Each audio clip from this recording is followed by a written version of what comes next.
So I just wanted to mention this next 10 minutes that I'm going to talk about is a bit about gamification. And within these various scenarios, it's really important for the data to be aggregated about how you relate to material in the digital realms. So like later on, I'm going to show an image about this ant-based simulation, which is a computational model of social interactions.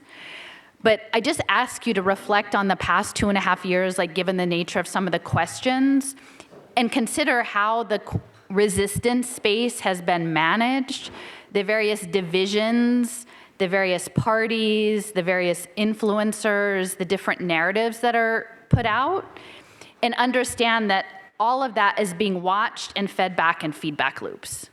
And so within the idea of managing populations and reinforcing certain circuits, any information, but clearly within the past 2.5 years and the topic many people are here today, are related to population management within the digital space. And I'm not saying anybody's right or anybody's wrong, but it's very clear that there are certain like tensions in that space, particularly maybe in terrain theory or other things where they have been monitoring how those people have been responding and where the groups break out. And that's all being saved away for future management purposes. So the outside-in robot, I've talked a little bit about this. This is all gamified at a very high level, high level computing, supercomputers. A lot of this came out starting in the 1980s when the access to supercomputing systems came more out of the military and became more widely available. The image behind me, this is the Friday poker game at Los Alamos. I think the guy with the arrow is Stan Ulam, who helped develop the hydrogen bomb, but at the table is George Cowan. He was part of the early institution. I think he was at the Met Lab in Chicago, but was part of the Manhattan Project and then helped fund the Santa Fe Institute in the late 1980s. And a lot of what they were working on is complexity theory, because this is about managing complex systems into this sort of emergent organism.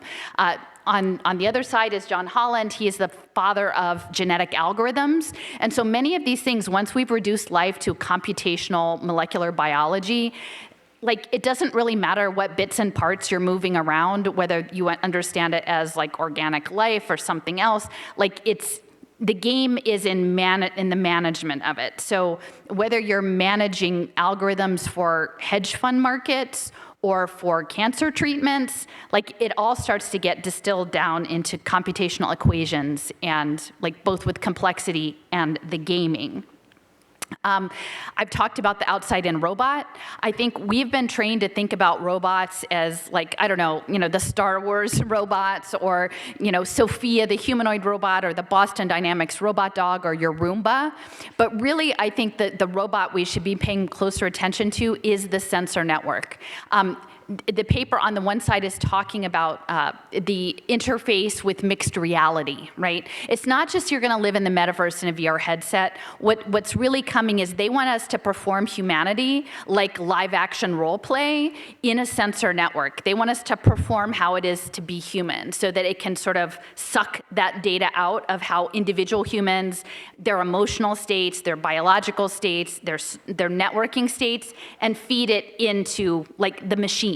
And so there's this, like, I think it's quite compelling, this sort of little ghost puppet figure in the back with the smart kitchen, with all the smart sensor appliances. And for me, like, that's the outside robot, whether it's in your kitchen or it's in all the 5G towers or the other kind of microwave sensors that are in the smart environments, city environments that are coming.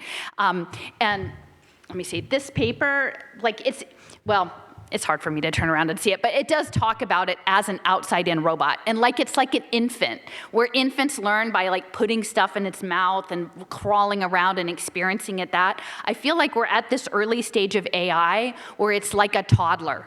And it's like using us like the wooden blocks in a nursery school that like get built up and knocked down and stuck in the mouth and colored on with crayons. Like, we're training it, but it's hard to know how quickly the progression will go from the toddler AI to something that's much more intrusive and sophisticated. So Another thing, it's interesting, Russ, that you had that Hatch Education play table in your slide deck too. So that's the thing that really struck out at me is this, what they're doing is they're having preschoolers play at a play table with fisheye lens cameras.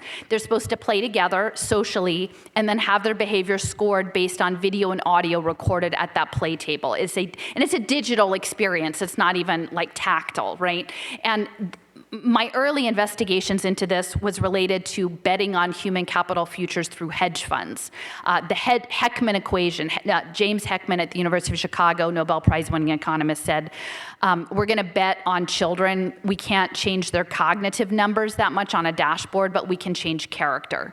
And so they're going to do that through digital media and learning.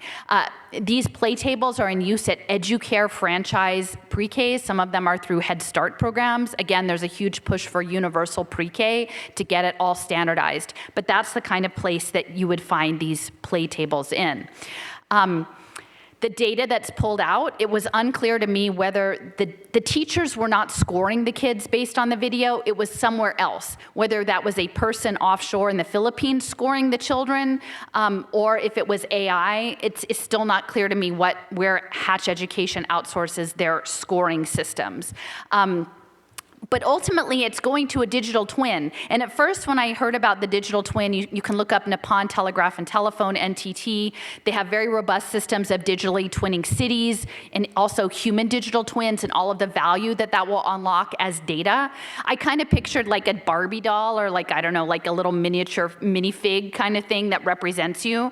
But actually, once I was introduced to this idea of the Voronoi pattern or Voronoi polyhedra, it's like a of course they would represent us mathematically, right? It would be a math, because we're dealing in math. And if you imagine your digital twin, this is from LearnCard. LearnCard is a digital wallet for the future economy based on your learning. But whatever you learn, the AI is learning too. And they want you to earn credit for earning badges, both for emotional badges and cognitive badges. I think this will likely ultimately segue into UBI, like there will be some basic UBI that you have to commit to ongoing reskilling, but that it's also embedded in this wallet. This is through the World Bank program of blockchain education. It has a driver's license, it has your passport, so they're linking your geolocation data and your mobility into your currency and your knowledge base. And this will also be for gig work, like AI assigning you gig telepresence work. But I think that all of the data will be refined to you as that prism. And you can see there's a wire frame on the outside of it, and that wire frame is a plane of influence. So if you imagine, that's an economic influence, that's a peer group influence, that's a work-based influence, that's an education, that's a mental health.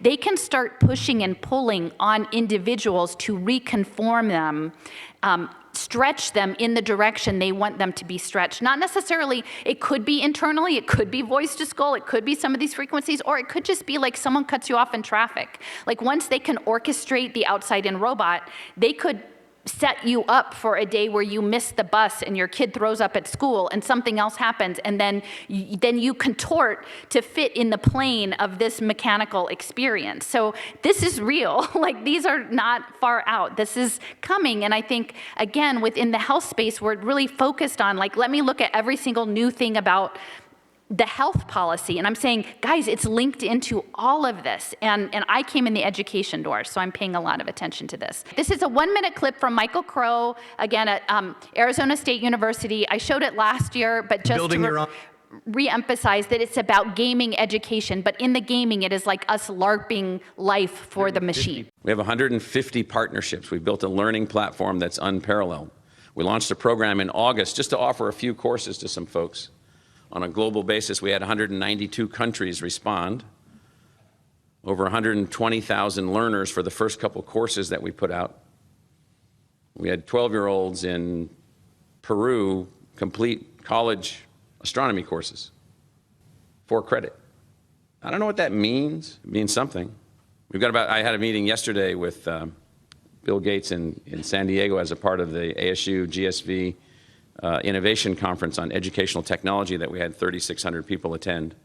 yesterday, and I was walking through with Mr. Gates the fourth realm that we're presently operating in, which is education through exploration through game-based learning. Or just imagine this at the end of the game, and we're building this game. At the end of the game, you don't take a single test, you don't take a single course, you don't have a single lecturer, and at the end of the game that you play, you'll be able to pass any college entrance exam, or what we call Cambridge A-level exams. Anyone that completes the game, boy, girl, doesn't make any difference, any A-level exam in math, chemistry, physics, or biology. Period. What does that mean for learning? So it's important to know that Michael Crowe was the founding board chair of In-Q-Tel, and In-Q-Tel is the venture capital arm of the CIA. Okay, so when you're playing the game, In-Q-Tel funded Niantic, which is augmented reality, which was behind Pokemon Go. So when you're playing the game in the world and the outside-in robot, to replicate a digital twin of what it means to be you as a unique agent in the game, and this game is around complexity theory, and it's tied to financial markets. And these financial markets are run on these genetic algorithms.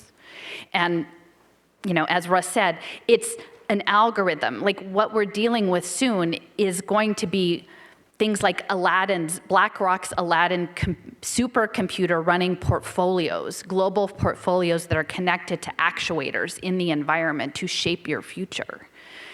And this is going to be framed in the education space as human capital pipelines, cradle to career. Strive Together is in over 70 communities around the country now. It is an extension of KnowledgeWorks, which was pushing decentralized education systems. And Strive Together is here in Pima County.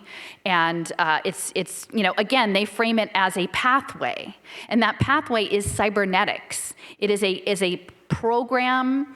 It is to keep you on the path. Now, you can veer a little bit off the path, but if you go too far off, you're going to get bumped back in. And what people need to know is, in the education space, that game, they want that game to be in your house.